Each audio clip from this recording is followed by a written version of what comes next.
Amélie, tu reçois aujourd'hui une troisième bourse de cascade. Alors, comment tu te sens? Je suis vraiment excitée. En fait, c'est toujours un honneur de recevoir une bourse de la Fondation et surtout de cascade. C'est un gros aide dans notre cheminement en tant qu'athlète. Un support financier, ça ôte beaucoup de stress. Puis ça permet de pouvoir assister à des camps qu'on ne pourrait pas on pourrait pas assister sans avoir l'argent.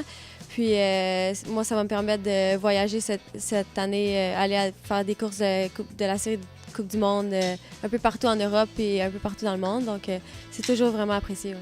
Oui, en fait, ma dernière saison, c'était ma première saison en tant que U23 élite. Nous, en triathlon, on course, les U23 courent avec les seniors élites. Donc, ça a été un changement au niveau aussi de la distance. On double la distance junior. Comment ça s'est passé? Ça s'est très bien passé. En fait, pour moi, plus c'est long, mieux c'est. Puis j'ai remporté une Coupe du Monde à Edmonton. Donc ça a été une grosse surprise. C'est première année U23, puis je remporte une Coupe du Monde senior. Puis j'ai terminé la saison avec une troisième position au championnat du monde U23. En fait, ça a été un peu... J'étais contente, satisfaite d'une troisième position, mais c'est sûr que j'aurais pu faire mieux. Je vise toujours le top du podium, donc, mais ça a été une très bonne saison pour moi, un très bon début en tant qu'U23 senior. Dis-moi, quelles sont tes nouvelles distances, si tu peux les expliquer?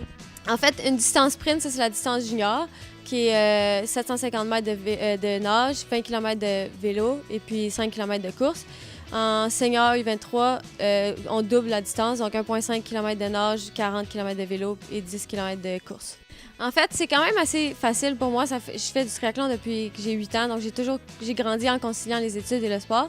Mais à l'université à Guelph, c'est vraiment plus facile parce qu'il y a beaucoup de cours en ligne. Puis pendant l'automne, j'essaie de faire des cours, plus de cours puis en classe, mais l'hiver, quand je suis partie en camp d'entraînement, je suis des cours en ligne. Donc ça facilite vraiment beaucoup l'apprentissage, puis ça m'ôte beaucoup de stress des fois quand t'en as trop. Il faut être discipliné, par exemple. Quand tu arrives dans ta chambre je sais pas dans quoi tu restes, là, quoi tu habites, là, mais tu peux faire la fête ou tu peux vraiment comme suivre ton cours à distance. Ça doit pas être toujours facile. Non, c'est pas toujours facile, mais j'ai grandi en conciliant le sport et les études, donc je suis rendue un peu habituée. Fait que c'est un peu plus facile dans ce sens-là. Bien, félicitations, Amélie. Puis est-ce qu'on peut se croiser les doigts pour toi pour Rio 2016? Est-ce que c'est réaliste de penser que peut-être tu peux faire l'équipe?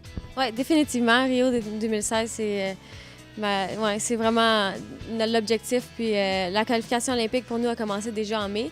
Donc, c'est 2 ans en avance. Fait que nous, ça marche sur un système de points. Donc, j'ai vraiment excitée. J'ai définitivement mon objectif. Super. On va te suivre jusque-là, ça c'est certain. Merci beaucoup pour l'entrevue. Merci.